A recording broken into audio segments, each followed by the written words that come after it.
Welcome, everyone. Thank you for joining us for our program, Exploring Southern Costa Rica with Bill Gette.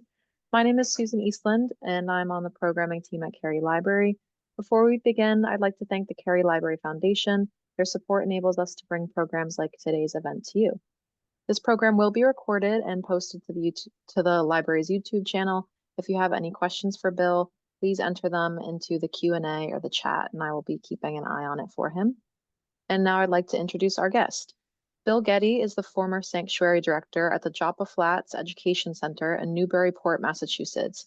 A skilled teacher and field trip leader, he has been leading domestic and international natural history expeditions since 1986. He has led very successful programs throughout the United States and to all 7 continents. Please join me in welcoming Bill Gette. Well, good afternoon. Thank you very much for the introduction. I really appreciate that. That's good. And again, if you have questions, if I've said something that sounds peculiar or you don't understand, if you put it in the chat, then we can go back and I can try again.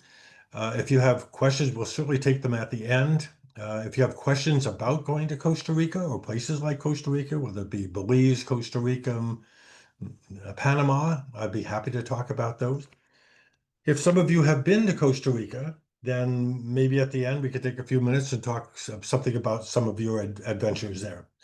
Okay, if you're not familiar with Costa Rica, it's part of Middle America, Central America, and it's a small nation, as you can see, but it has a very important strategic location in terms of natural history.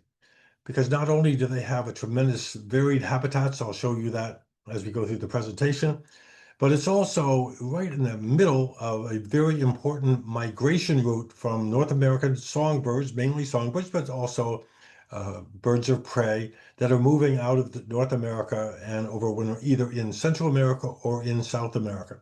So not only do they get their own resident birds, but all these tremendous numbers of migrants from the north. So in terms of size, here's the nation of Costa Rica. Well, you can see how tiny it is. Just a small place, twice the size of New Jersey, maybe, something like that.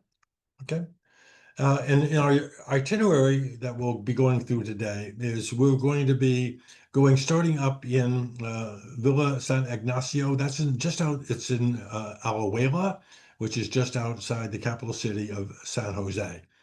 Nice place to be. San Jose is sort of in the Central Valley, but it's 3,000 feet, something like that. Then we'll go take a boat ride up on the Tárcoles River, very interesting place. We're going to go to Macaw Lodge and Private Reserve. This is a really special place to go if you want to go to Costa Rica. I highly recommend it.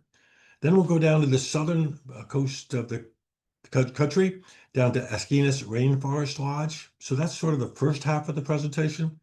And the second half is we're going to go back to San Jose, but by a mountain route. We're going to go through the central mountains of the country. And we're going to go to Las Cruces Biological Station, which is a research and botanical gardens there. And then number 2, which is 2/3 of the way back to San Jose, we'll go to the Sabagre Hotel Nature Reserve and Spa, which is just an incredible. These are all fabulous places to go. So again, at the end of the presentation, if you're thinking about going to Costa Rica and want to know about some of these places, I'm happy to take a few minutes with that.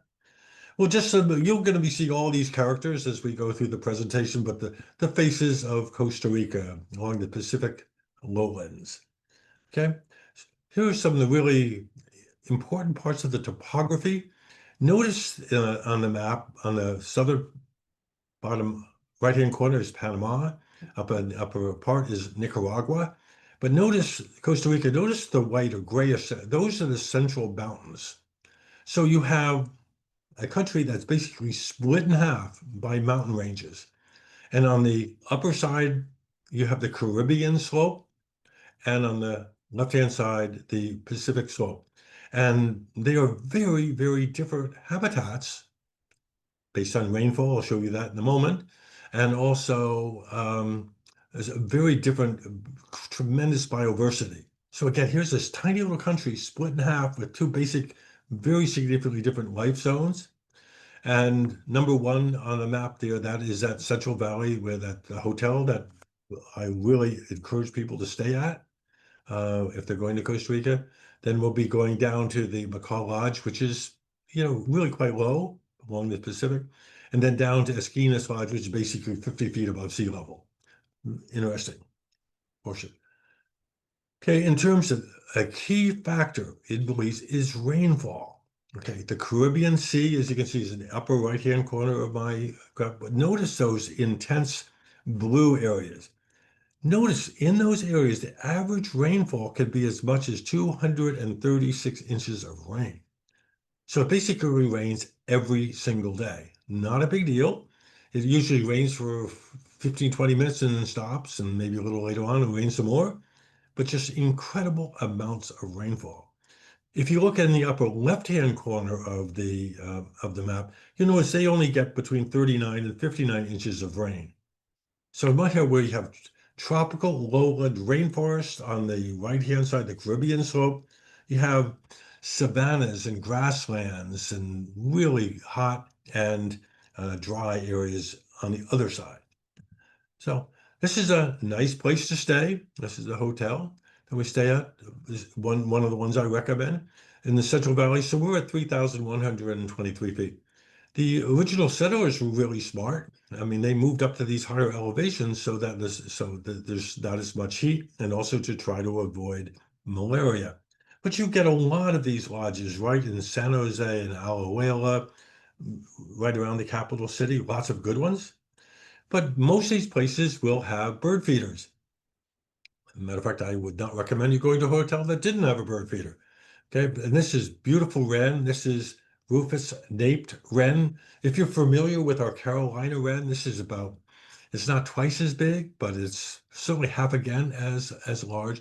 Notice the typical shape of the wren with the down curved bill, and usually holds its tail up. That's a characteristic of the wrens with that beautiful blue, beautiful eye that you can see there coming into a feeder.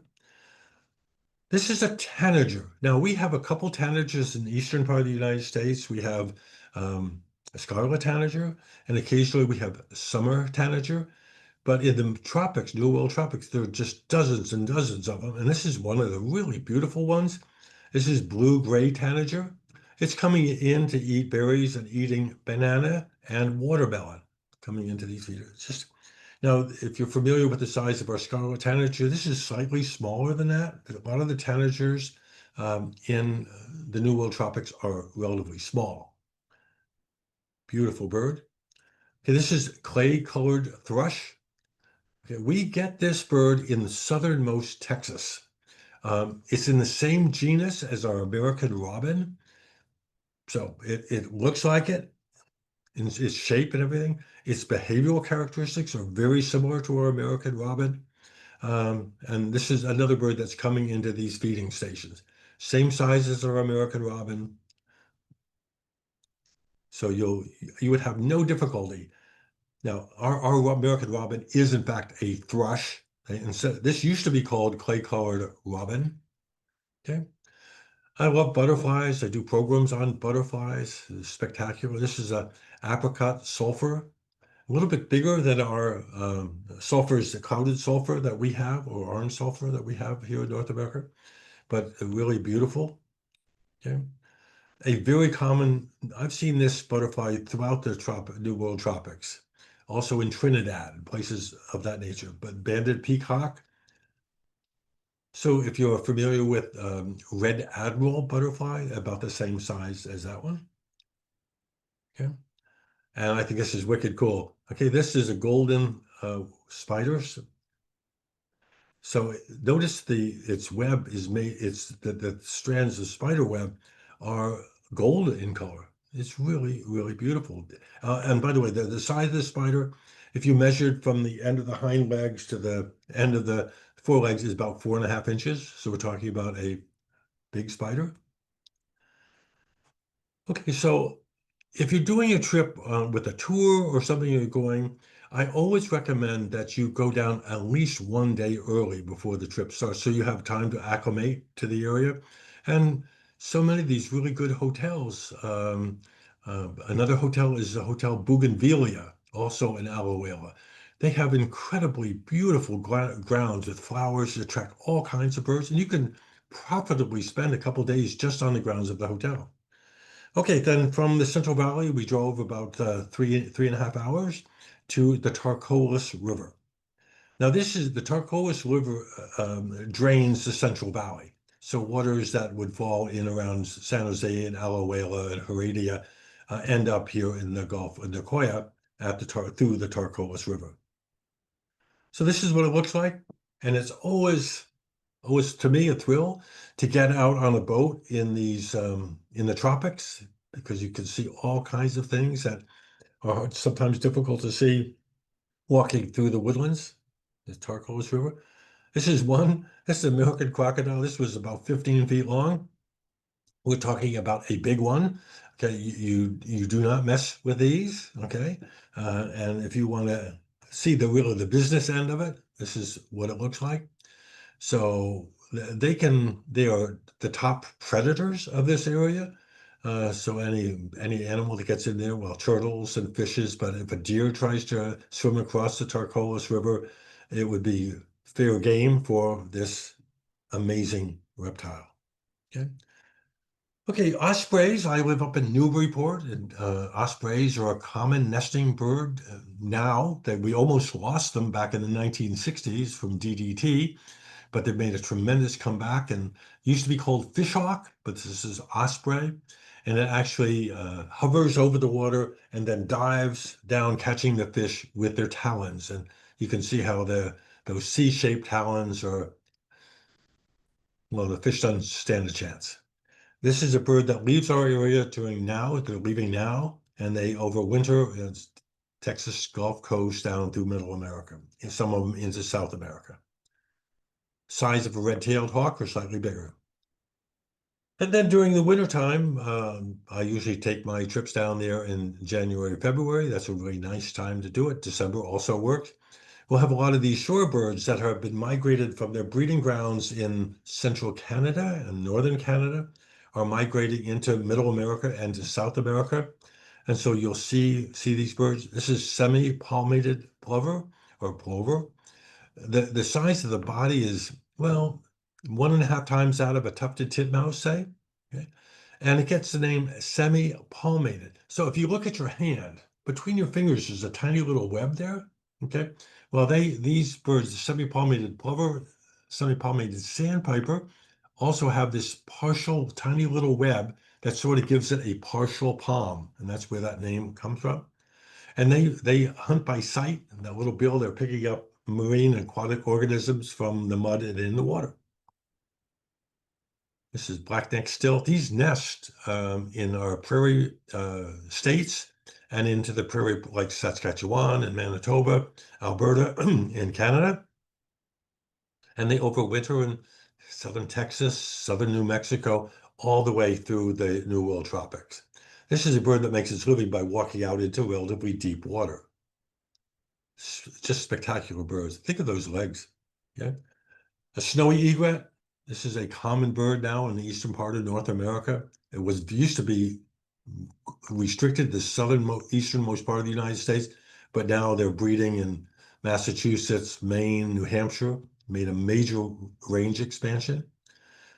Key field mark for this, it's a relatively small heron with an all black bill. And if you can see his feet, the feet are yellow. Okay, we get spoonbills in Florida and Texas, along the Texas Gulf Coast, and they're really quite common in the New World tropics. Okay, the one on the left-hand side is an adult bird. The one on the right-hand side is an immature bird. And wood storks, we have wood storks in the southeastern part of the United States and throughout the New World tropics. One of my favorite birds of all, and you almost, I don't think I don't think I've ever seen a boat-billed heron except if I've been in a boat, because they are a bird of wetlands, and that's where you see them. And so during the day, these are nocturnal hunters and crepuscular. In other words, they will hunt at near dawn, sunrise, and at sunset, and at nighttime. And the key field mark for this bird, notice that amazing bill. Okay. And that's a very sensitive bill. And they move that bill through the mud and the algae along the edges of streams or in marshes in order to capture prey. Notice also the very large eye, okay, so that they can see in very low light conditions. Also the river, this is a common Black hawk. We get Black hawks in the southern part of the United States, Arizona and Texas and places like that. But this is one that you typically find along rivers, streams, and things of that nature. Okay. A bird that we get, this anhinga, we get this in southeastern part of the United States. I don't think they're not reported from New England, but if you were in Florida, Georgia, South Carolina, places like that, you would see them. This is the male. Okay. Another name for this is darter, D-A-R-T-E-R. That's the family name it's in, darter. And the other one is water turkey. Okay, and another is snakebird. So it has lots of different common name, but this is the female. Notice the fairly long, thin, really pointed bill. Okay. And they actually hunt by swimming underwater, and they actually stab the fish with that bill like a spear. Okay, around wetland edges, open fields is laughing falcon. This one, if you're familiar with our merlin, well, it's a little bit bigger than our merlin, but which is a falcon. This is also a falcon, but it gets its name because its call sort of sounds like somebody laughing, sort of hysterically laughing. This is a handsome bird. Okay, and then turkey vulture. Now, turkey vulture, when I started birding in 1961, I lived in New Jersey, and we had hardly any turkey vultures. But now it's very common, and now they're common in New England. So this is another bird that made a significant range expansion. Well, what is this bird doing? Well, this is dawn or just after dawn. And what this bird is doing is opening it under the dorsal side, the undersurface of the wings, in order to expose them to the solar radiation, to try to dry out the underneath and get rid of algae and any parasites that might be there. So that's what they're doing. They hunt by smell. Okay. Okay. This is a black vulture, sort of not all that attractive, but its mother loved it in any case. But notice again, no feathers on the head. This is black vulture. They hunt by sight. And they very often, what you'll see them is they will flying around in groups of turkey vultures. So they sort of work together to find dead things to eat. Okay. And Annie, we get some Annies in the southern part of the United States. This is groove-billed Annie. Look, very, very thick bill with those grooves in it. And you usually don't just see one, they're usually in groups and they sort of fly over there. They're not very good flyers, but you see these around agricultural fields, edges of grasslands, things of that nature. So they're eating insects, they'll eat some berries and things of that nature. So an Annie, we'll go down. Okay, so that's just around the Tárcoles River, all this variety. But then we're going to drive up to Macaw Lodge, and it takes about an hour and a half to drive. It's a dirt road, drive into the Macaw Lodge, and it's not very high, but 1,000 feet above sea level. So we've come from sea level at the Tárcoles River to 1,000 feet, and you then start getting this forested area. Okay, this rainforest along the Pacific. And what you see there is the lodge. And on the right-hand side, the second story are the windows from the restaurant overlooking this created wetland here that makes it a really great venue for looking at lots of birds, lots of animals. These are these ponds that they've put together. Yeah. This is a snail kite. Now we get snail kites. This is an immature bird. We get snail kites in the Everglades, Florida Everglades. And sometimes at certain times of the year at Snake Valley, which is one of the venues at the Everglades National Park, you can see groups of these snail kites. This is immature. Notice that hook bill. So it feeds on snails. And that curved bill is for reaching into the snail shell to pull out the snail and eat it. Yeah. This is wood rail. This is gray-cowled. A lot of these birds have had a recent name changes, but this is the current one. Gray-cowled wood rail. They were going along the edges of this is the edge of a little pond that I showed you before. They're eating whatever they could find, insects, worms, things of that nature. Now this is the size of say a chicken, like a Rhode Island Red or something like that. So it's a pretty big one. Okay. Another really amazing bird. This is a tiger-heron. So it's not really a heron. It's a tiger-heron. I mean, they look like herons or act like herons. But when it says bare-throated, it's like bald eagle. Bald eagles aren't bald. They just have white on their head. And this is bare-throated. Notice the throat underneath the bill. It's white. So if you see bald or bare, it doesn't mean that's bare. It's just a color. But notice the vermiculations on those feathers. I think it's just an extraordinarily beautiful bird. And it feeds on fishes, frogs, tadpoles, snakes, whatever bird nestlings, things of that nature. So if you're familiar with an American bittern or a night heron, slightly bigger than night herons, but about the same size as an American bittern. And I've only seen this bird a few times, and I've been to the tropics a lot. This is green ibis. Notice the down curved bill. Now that bill is used, it goes along place looking for small crabs, snails, things of that nature, and it probes that bill in among the leaf litter and among the bud. So if you say that's not green, okay, I agree with you, not really. But so a lot of these birds get their coloration from the iridescence, not from the pigment. So those feathers are not pigmented green, but the structure of the feathers in the proper light, when the bird turns, they look quite green. So little kingfishers, we in the East basically have one kingfisher. We have the belted kingfisher, but when you get into the tropics, you can have between 6 and 8 of them. Now if you go to South Texas, you can see green kingfishers and things of that nature. But this is one of our small kingfishers. This is green, really handsome bird. And around this lodge, we just have these beautiful plantings. The heliconias, this is claw heliconia, lobster claw heliconia. These things are just really beautiful. They come in very many different shapes. Usually the colors are about the same, but shapes can be quite different. And then in the woodlands, you have ginger. This color, they could be white also. Yeah. One thing I think a lot of tourists get a kick out. This is called hot lips. Okay, the blossom, the plant called hot lips. Looks like hot lips. Yeah. And then the New World tropics have tremendous number of orchids. As a family of plants, orchids are the largest family of plants in the world. If you're living up in New England, we don't see many orchids. But worldwide, orchids are the largest family of plants, flowering plants, followed by the asters.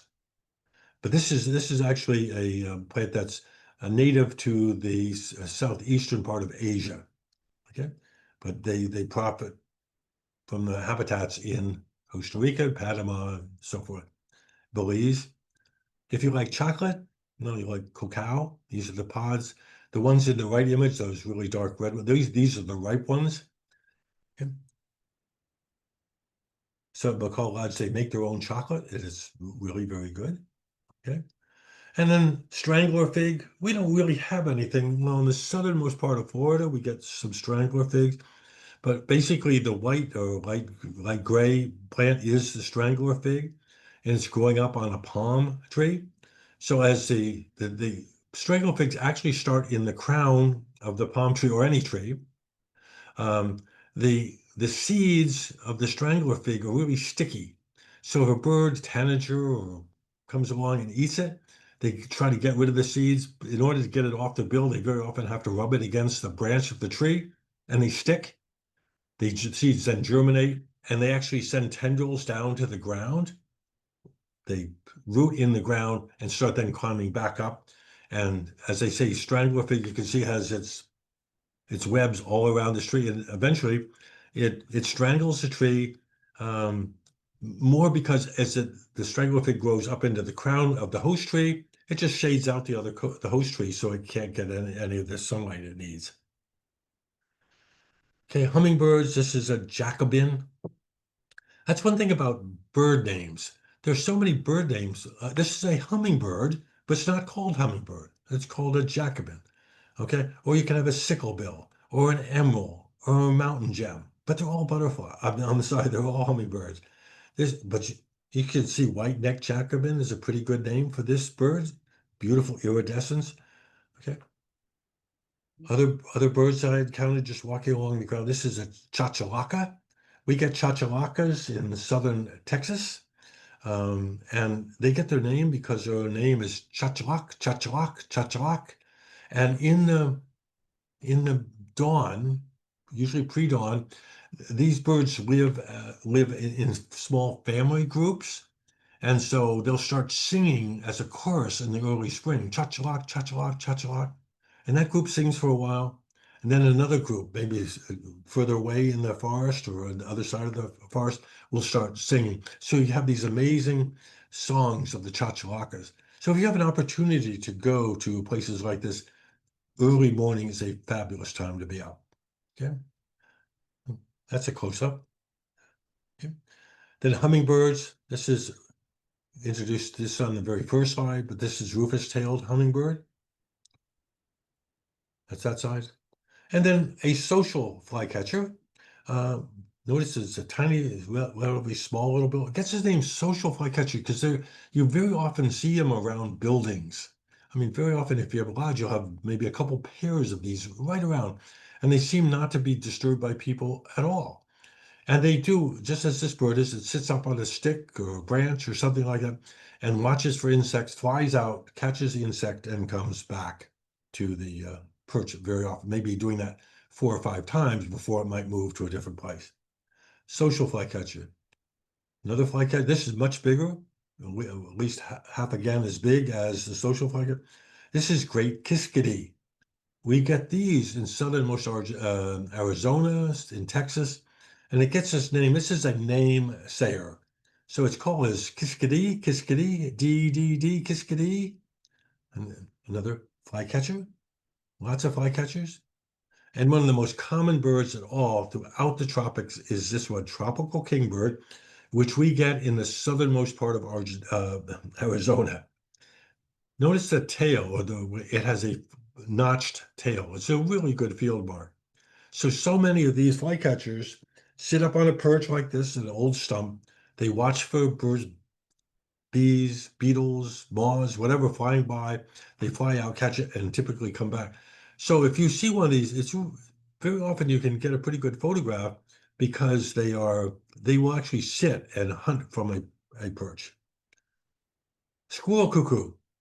Okay, this gets its name. The squirrel cuckoo is because when it gets in a tree, it very often doesn't fly around in a tree, but it runs up and down the branches like a squirrel will do. Has a long tail to give it stability.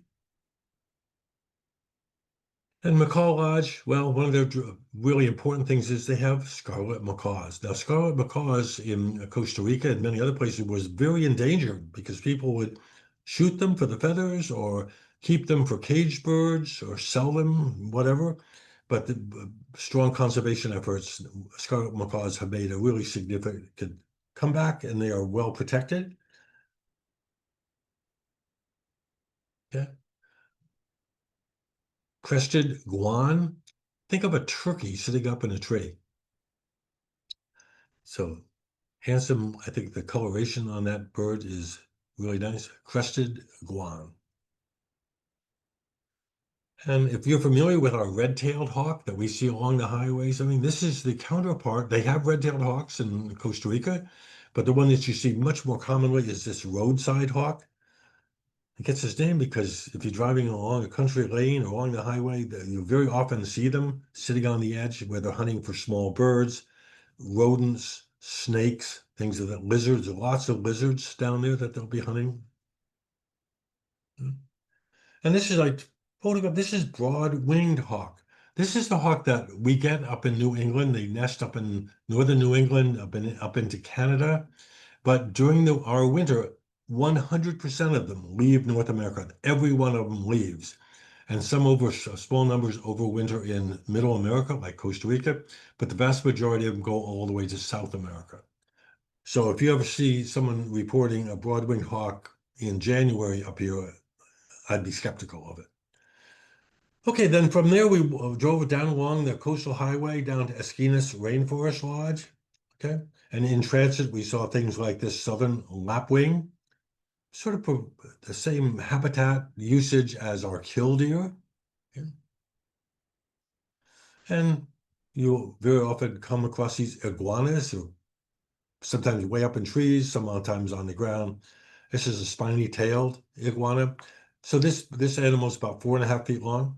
And it's very easy to be walking. I know, remember that I was walking down the path and I never saw this thing until it moved behind me. It gave me quite a start. But I mean, I'm very familiar with them, but again, sometimes they're hard to see. Okay. And then a sloth. This happens to be a brown-throated, three-toed sloth, a mammal that sits up in trees, spends almost his entire lifetime up in trees. Yeah. I love butterflies, very much interested in butterflies. This is a queen. So we have queens and viceroys and monarchs. They'll generally look somewhat similar to each other. Peacock. This is a white peacock. We had banded peacock earlier. And this is then the lodge. It's at 230 feet above sea level. This is what these lodges look like. Very, very comfortable surroundings, great food, very comfortable rooms. You'll like it. Some things that you see right around the buildings. This is a common basilisk lizard, a male. They're also referred to as Jesus Christ lizards because what they can do is they can run for really quite significant distances across water, across a pond, across a river in order to get away from a predator. They use the surface tension of the water to run right across the surface of the water. It's really quite a sight to see. Now, I was walking by myself and I came to this pile of looked like, well, it's garden debris. And I said, oh, look at the hose. Well, except that hose started to move. And it was this ebony keelback snake, harmless, harmless, but it sort of looked like, when I first saw it, it looked like hose, a garden hose. Any case, lots of different snakes, but you very seldom see them. Okay, so yeah, this little pond right there at the lodge, this with water hyacinths, beautiful wildflowers, native and introduced all over the place. They're just fabulous. And here's a caiman, okay, with a very narrow snout, as you can see, right in that little pond. And running around, this is the Central American agouti. The body shape sort of really high rear end. So it's a rodent that you see. It eats fruit, nuts, things of that nature. They come in very readily, will come into feeding stations. Usually people put out fruit, papaya, bananas, watermelon, and then they're happy eating it too. Yeah. And a coatamundi, or coati, okay. So related to our raccoon, but this is really arboreal, really very good up moving through the trees as well as on the ground. Yeah. This is really an exciting bird. This is a bird that's not common except in protected areas. This is a Great Curassow. So this is bigger than our turkey or wild turkey. So here's a female with a young one is what you're seeing here. And here is a pair. She apparently is very happy to see him. Notice her crest feathers are up. So the male obviously on the right-hand side. But when you see these flying, and they look like a huge turkey is what they look like. And again, if you around cities or busy places, you won't see them. But if you're on the grounds of these lodges and protected areas, you have a pretty good chance of seeing one. toucans,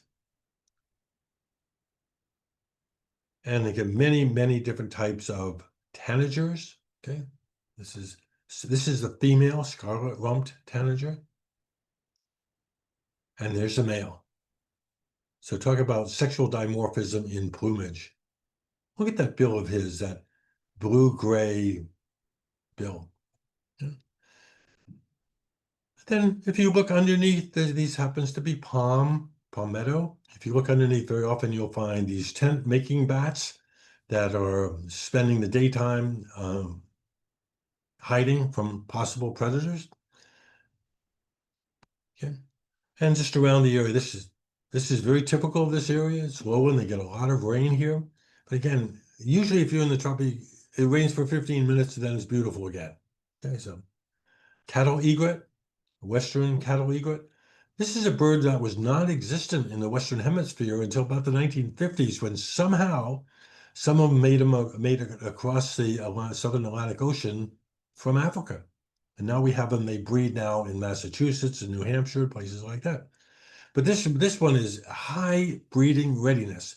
Notice the bill, right by the eye, it's sort of bluish, and then red, and then orange, and then yellow. Really stunning, stunning bird. And this is a jacana. Yeah. You would think it should be jacana, but no, this is a Portuguese name for this bird. They have very, very long toes so they can walk on top of lily pads across the water. And here's the other Annie. I showed you the groove-billed Annie. This is a smooth-billed Annie. And tiny little variable seed eaters. You'll see lots of these seed eaters. This is a male. And they say variable because depending on where you look at where on their geographical range they are, they could look really significantly different. Okay? And the caracara feeds on snakes. This happens to be the national bird of Mexico. If you look at their coinage, you'll see a caracara on it. And this is sensitive plant, okay? Nice little blossoms here, okay? So if I touch the leaves, if I touch those leaves, this is what happens. It's as if they died, okay? As a way to try to protect the plant from predators, herbivores. I'd like to just go through the Central Highlands now portion here. This is going through the Cordillera, they call them, the Talamanca Mountains we're going to be passing through. So we're basically starting in the lower right-hand corner of just to the left of the P in Panama, and we're going to be going uphill. So those are the first four locations I told. So we're going to be going to 1 and 2, to Las Cruces Biological Station, and then up to Savagre Hotel Nature Lodge. These are really amazing places. So different faces. We'll see those again. Some strange and beautiful birds. So as I showed you before, here you can see that in the lower left-hand corner at the Savagre, at the lodge, how much rain they get there. Yeah. So Las Cruces. Okay. So the Estación Biológica Las Cruces. We're going to the biological state. So to get there, okay, we've left the Esquinas Lodge, which is in the right-hand corner with the arrow. We're going to go down along the Pan American Highway. Yes, this is the same highway that starts in Alaska. Okay, when we're going to start uphill, you can see how all these switchbacks, we're going up a relatively steep area. So we're going for the beginning of the ascent, we're at basically 300 feet, and we're going up to basically 3,300 feet. Very, very significant change in habitat as we go. As we go, this is a termite colony. And so those the black-brown stripes that you see on the tree, those are tunnels that they construct so that they can move around during the daytime without being exposed to birds that would eat them. And that big lump on the tree, that's made out of digested material, fecal matter that they make. And if you were to touch it, it feels like sort of like styrofoam. It's very, very light. But that is the colony in which all the termites live and reproduce and so forth. So these are leafcutter ants. Yeah. So leafcutter ants cut off chunks of leaves and they carry them down into their colony with a fungus. Then they introduce a fungus. The fungus then produces little beads of nutrient material that these ants then feed to the young ones. So these ants are farming. They do everything that a farmer would do. Okay, they're bringing in nutrients, keeping us safe from other herbivores and growing things. And these are army ants. Now, I've been in the New World tropics where I've sort of heard something and just stopped and stood there, and you could hear rustling in the leaves. And this is an advance of an army ant swarm. And army ant swarms can be in the millions. Okay. I mean, I've seen them, swarms of them, where there were tens of thousands. Okay. And they just moving through the leaf litter, they make all kinds of noise. And what they do is they are hunting anything. They will go after moths and leaf hoppers and those type of insects. But they will also swarm into the nests of baby birds and to basically rip them apart. They take the nutrients back to the major colony. So these are tiny, but they are vicious predators like lion. So this is a type. What is the remains of a cricket just covered by these army ants, and they're basically they just overwhelm. Now, if you're familiar with a scorpion, no, I'm sorry, tarantulas about the size of my hand, I've seen them, the army ants, go in and swarm. The spiders tarantula spiders live in burrows in the ground. I've seen these army ants flow into that hiding place. This poor spider is trying to get out, trying to evade, and ants just hundreds of them pile on top and basically rip it apart. It's really something to see. Okay, so this is a cricket that didn't fare very well. So they're swarmed over, and notice here's a group of them carrying part of that cricket away back to, like they're taking a drumstick from the turkey back to the major colony. Those are fascinating to watch. There's no harm to you. If you see them coming, you just step out of the way, okay? Yeah. So we go up to the biological station. Okay, Botanical Garden, Biological Station, and the Wilson Botanical Garden are at the same place. And this is a view from the mountains looking towards the Caribbean slope. These are the lodges that you stay in. Very, very comfortable. And then, to me, the New World tanagers are just incredible. This is speckled tanager. And I'm not sure. I've seen a lot of birds, and I'm not sure how you can make one any more beautiful than that one. Speckled tanager. Okay, this is sort of a subtly colored one, but this is palm tanager. See, that's really quite common. Now, this is also a tanager, but they call it honey creeper. It's in the tanager family. This is the male. No, it's green. Now, I don't know about you. I don't see any green. I see sort of turquoise. But anyway, they call it green honey creeper. This is the male. And again, it's a tanager. And that bill is really good for reaching into flowers to get pollen and nectar. Also for fruit, a good lodge will have a feeding station with lots of fruit, and these birds come into it. Here's the female. So probably they named it up the females, which is sort of a good idea. Okay. Saltator, or in some countries they call it a saltator, but this is commonly called a saltator. Think of about the size of a blue jay. They eat a lot of fruit, a lot of insects. This is bare-throated. And these are, at a feeding station, these are relatively common. So if you go to Costa Rica, Panama, Belize, and they have feeding stations, you should expect these. Yeah. Here's a streaked saltator. All answer bird. Okay, this is an euphonia. Now, euphonia comes from the Greek that says pleasant of sound. In other words, they have nice songs, and that's where this is a female thick-billed euphonia. So, and by the way, the scientific name, genus name is euphonia. So many birds in the tropics have names like this one that are using the genus name as the main name for the the animal. Okay, and this is the male. So you want to talk about sexual dimorphism in plumage. He's incredible. Yeah, the tiny little flycatcher. This is an Alania type of flycatcher. This is the smallest one, lesser Alania. But all of the Alanias all have a crest like that. This is gray cap flycatcher, very similar to that social flycatcher in appearance, but a bigger bill and different coloration of the head.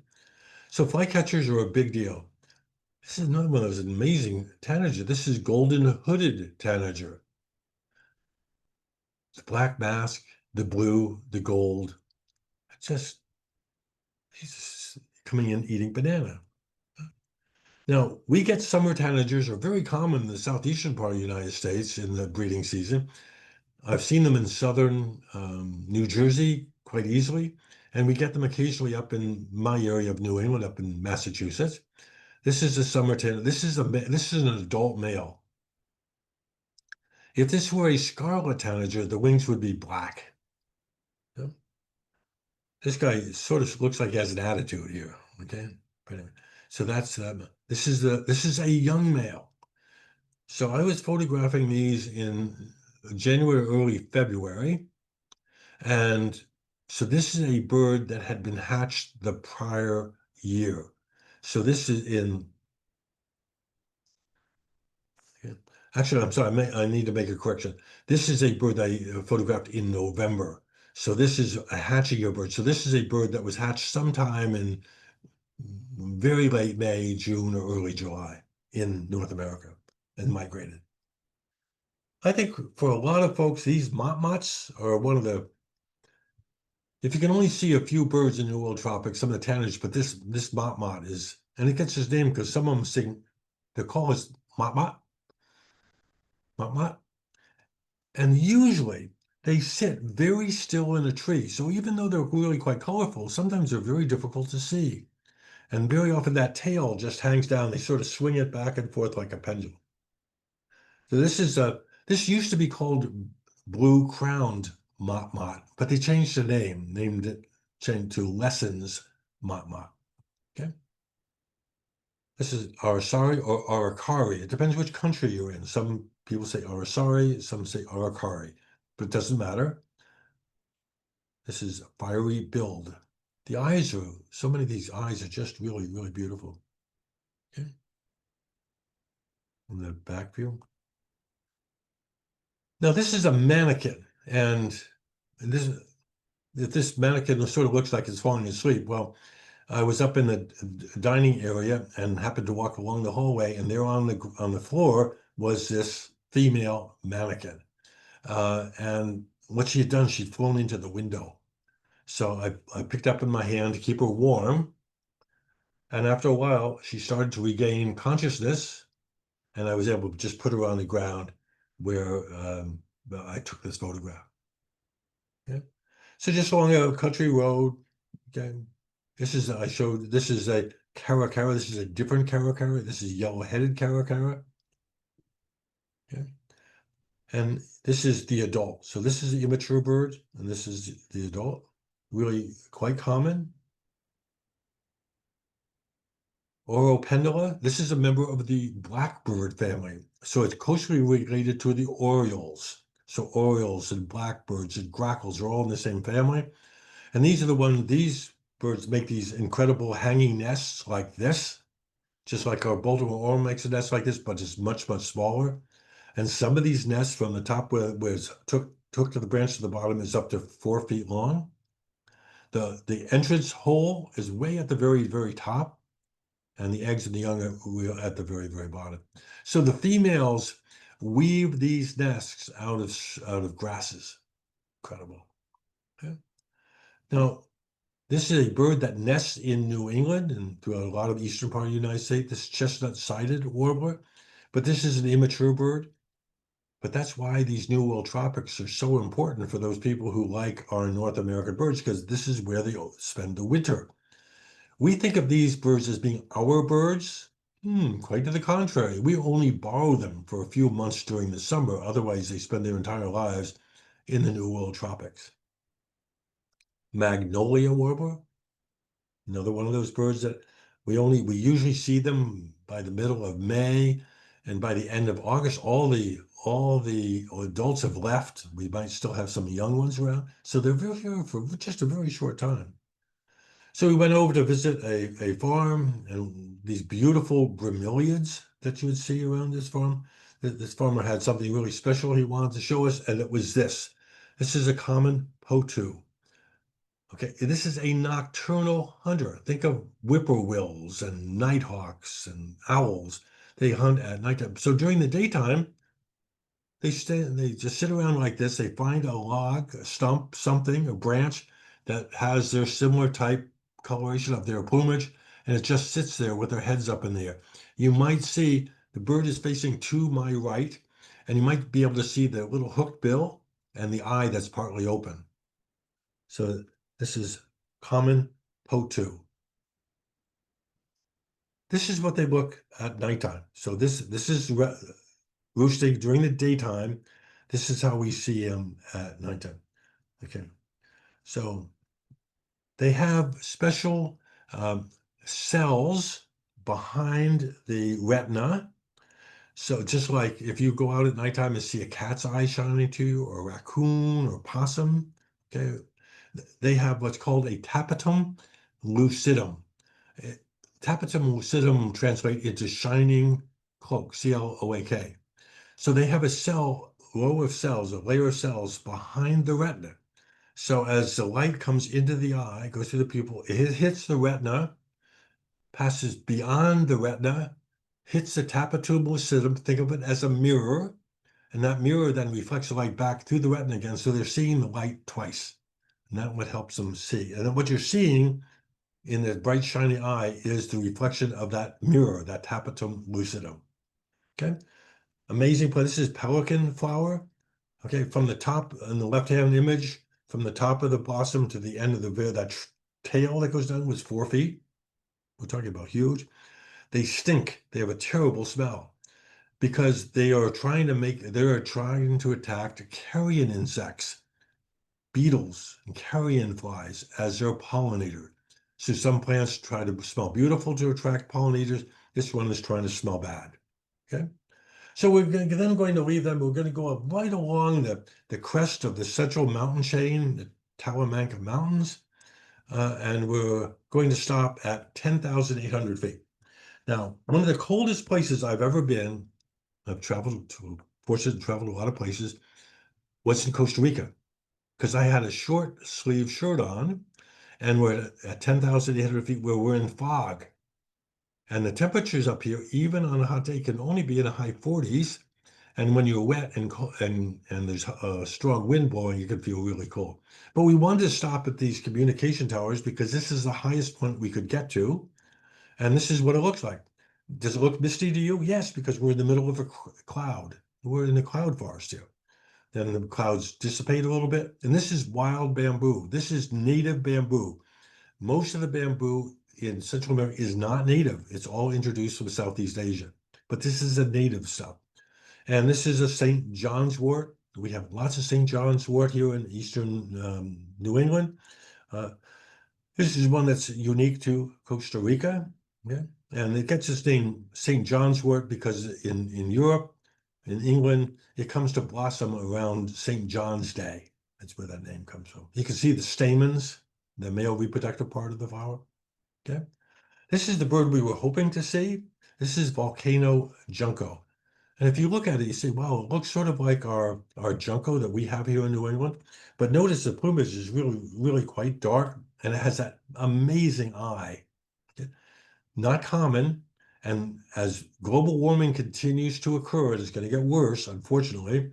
The habitat for these birds is going to move higher and higher and higher because it has to be cold for this vegetation. And at some point in the not too distant future, a lot of these birds might start to disappear because their habitat is no longer what you see here. So anyway, and way up high in the mountains, you then get volcano hummingbird. Really beautiful little hummingbird. You'll never see them at lower elevation, only way up high. And so we're going to move on to the last stop to Salvagre Hotel, Mountain Lodge. So we left the towers at 10,800 feet. We're going to descend to 7,200 feet, which is still pretty high. Okay. Notice nature reserve and spa, and it is spectacular. I really like this place. Okay. How about accommodations? Okay. These are beautiful accommodations. Full bathroom, full shower, everything. Excellent food, excellent service. Okay.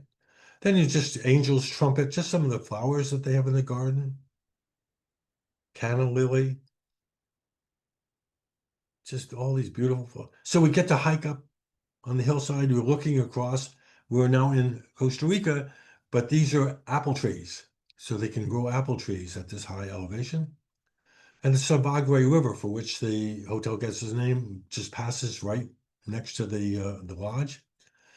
And one of these, this is a torrent tyrannulet, a type of flycatcher that you only see along torrents, along fast-moving mountain stream.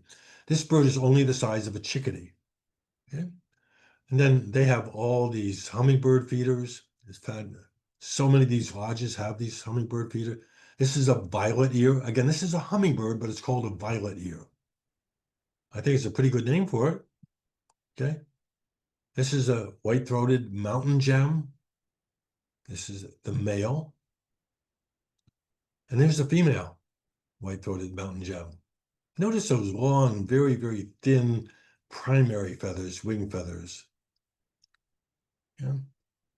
Talamanca, I used to know this as magnificent hummingbird, but they changed the name. It's Talamanca for the Talamanca Mountains in which we're standing. Hummingbird. And rufous-colored sparrow. I've seen this from Costa Rica, Honduras, all the way to southern Argentina. Really handsome little sparrow. I don't want anybody telling me that sparrows are not pretty. Some of them are spectacular. Okay. This is a flower piercer. Notice that this is the male. Notice the bill, how it's hooked on the end. So where most birds, hummingbirds, most birds go into the blossom to get to the nectar. And so what they're doing, they're trading off. They're saying, okay, Mr. Flower, I'm going to pollinate your flower, but you're going to give me some nectar. Okay, so they do it. But these cheat. They go to the very base of the blossom and make a hole at the base. They pierce the flower to get to the nectar that's the bottom of the blossom. So that's the male, tiny, okay, smaller than a chickadee. That's the male, and there's the female. So she's going after the base of this blossom in order to get to the nectar. More of these amazing tanager. This is, I know, absolutely beautiful. Silver-throated tanager. And this is bush tanager. Usually you don't see one. Usually there's a flock of 5 or 6. They always seem to travel together as groups. This is a bush tanager. And a lot of our birds overwinter. This is a Tennessee warbler. This is one in New England. I have real difficulty seeing these things because they nest in northern Ontario, into Newfoundland and Labrador, and up to Nunavut, okay, in Canada. But this is really a very common warbler in Costa Rica during the wintertime. It's coming in and eating fruit. So there's a trails system that you can go on. What they'll do is they'll take you up in a 4-wheel drive vehicle and let you walk down. So you get these beautiful mountain views. And that's what I would do. I would break off from the group, always tell them where I'm going, and then just walk down by myself. So this is a wood creeper, behaves similar to a brown creeper, sort of like a woodpecker, looking for spiders and insects and things like that. Acorn woodpecker, this is a common bird in southern Arizona, southern New Mexico, higher in some of the higher states, but also this is a bird that makes these granary things. They make holes in trees that happens to be a telephone pole so that they can store their acorns for a year when there are not many acorns.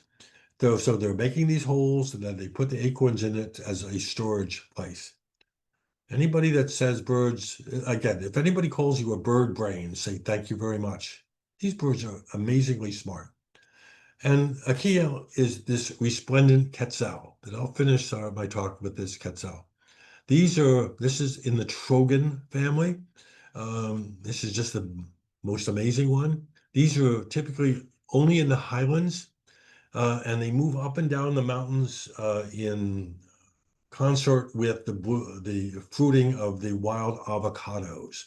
This is the female. Okay. She's really stunning, the female. And this is the male. The male was not behaving just as I had hoped it would. But anyway, you can see this guy is really pretty spectacular. Okay, and then also in the highlands, you get things like this long-tailed silky flycatcher. It sort of looks it's sort of like the shape of a cedar waxwing. But this is another one of these high elevation birds that you only see by going up into the mountains. So that's the end of my presentation for today. And I would be happy to answer any questions either about the presentation or about Costa Rica. Does look like we had a question. What kind of camera equipment do you use to get these amazing photos? Okay, I have I have a Nikon P1000.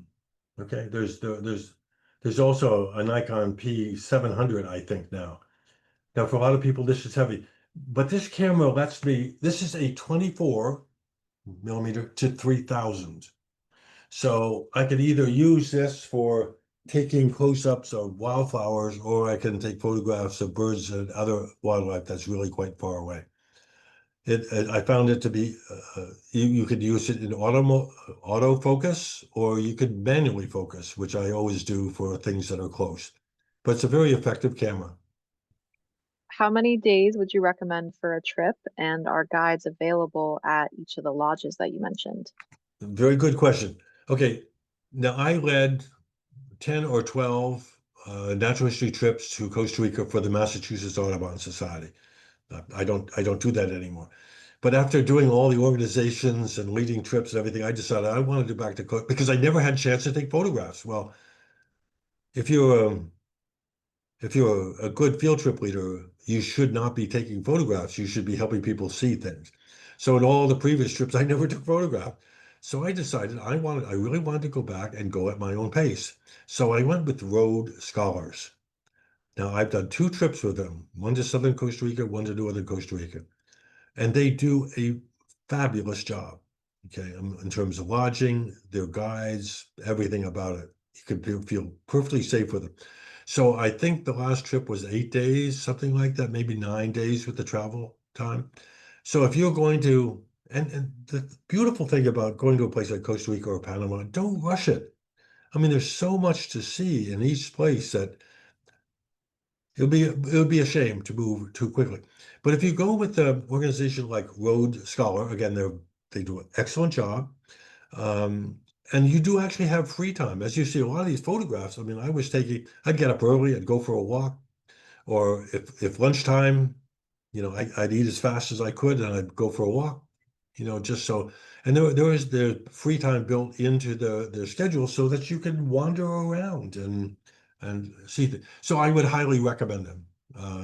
But there are a lot of other, and to ask you a question directly, at a lot of these lodges, you can hire their local guide. So if you went to Sabagre Mountain Lodge, and they will come and pick you up at the airport.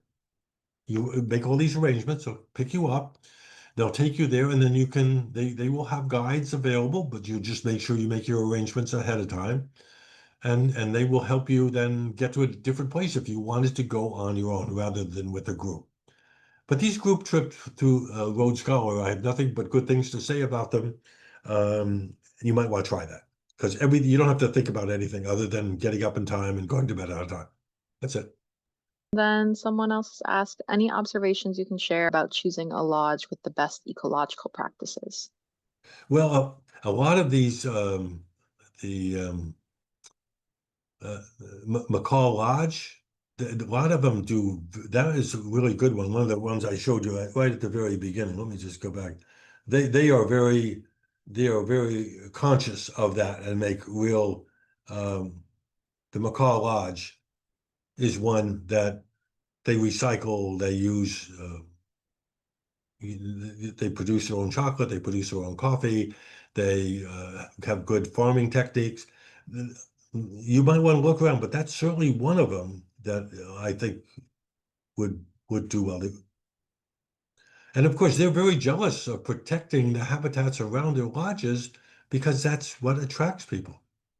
Someone's asked, are there any safety concerns in the rainy season? Any safety concerns in the rainy season? Maybe with like Um, flooding or anything? no, I wouldn't.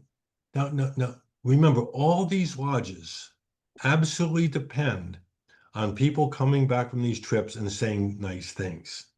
Okay, so they make a real the pathways that they take you on, the leaders are very competent. They're not going to, unless there's extraordinary circumstances, they're not going to take you at any place that is dangerous. Now, you may well get your feet muddy. You might actually slip and fall down. I mean, that's all those things are possible, but they make every effort to be sure that you're safe. Okay, they're not going to take you purposely for certain into any site that is not. Now, a thing about in the rainy season, it's called the rainy season because it rains. Okay. And so I mean, I've taken a lot of people on groups where you'll be going along and all of a sudden there's a cloud burst. Well, you stand under a tree, under a shelter, and just watch life as it goes on around in the rain. 15, 20 minutes later, it's over, the sun comes out, and you go continue on. It's just if you're going to a tropical lowland rainforest, you should expect rain. So you make sure that you have, a poncho or something like that, and you have either a bag or a covering for your camera or binoculars, and you're going to be just fine and dandy. Thank you so much, Bill, for My another pleasure. educational and beautiful pictures and entertaining program, I would say. Thank you, everyone, for tuning in. And Bill, it was good to see you, and I hope everyone has a good Labor Day weekend. Yeah, it was a pleasure to work with you. Thank you. All right. Thank you, everybody. Bye.